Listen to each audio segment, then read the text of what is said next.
Det er vigtigt, at de studerende kommer ud og får hands-on erfaring, så de ligesom lærer, at alt det, de lærer i teorien, kan de også få lov til at se i praksis. Så på den måde, så giver vi dem ved HyFlex muligheden for at tage teorien og ligesom flytte den ud, både ud og se i Kassø, men også ud til en masse virksomheder i Sydjylland, som arbejder inden for den grønne omstilling. Gennem besøget her i dag fra de studerende på vores e-metanol-anlæg ved Kassø, har vi forsøgt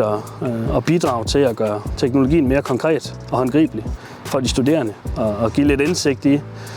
mulighederne, men også kompleksiteten og forhåbentlig danne noget grobund for nogle gode faglige spørgsmål og diskussioner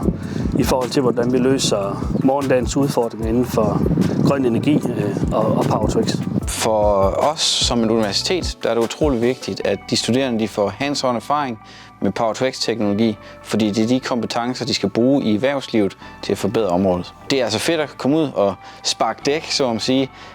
og se, hvad er det egentlig, der rører sig, hvordan ser det egentlig ud, hvad er størrelsesordningen, hvad er de personer, der arbejder med teknologien, og få en lidt bedre fornemmelse af,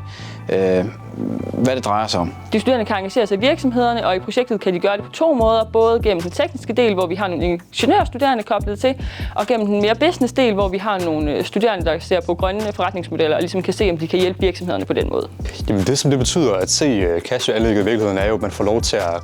rent faktisk gøre noget, som vi bare har fået som teoretisk, og gøre noget praktisk ud af det. Og det bliver mere virkelighedsnært, det bliver mere interessant, og vi lærer nogle af de mere små detaljer, som vi ikke læser om, når vi læser rapporter og videnskabelige artikler. Det er vigtigt, fordi at det både skaber en sammenhængskraft i forhold til de studerende, det åbner nogle døre ind til virksomhederne, og det gør begge veje. Det gør både det nemmere for de studerende at komme ud, men gør det også nemmere for virksomhederne ligesom at se de her kommende talenter og alt det, der skal til i fremtiden. I forbindelse med opførelsen af den her type anlæg, der ser vi egentlig, at der bliver skabt jobs,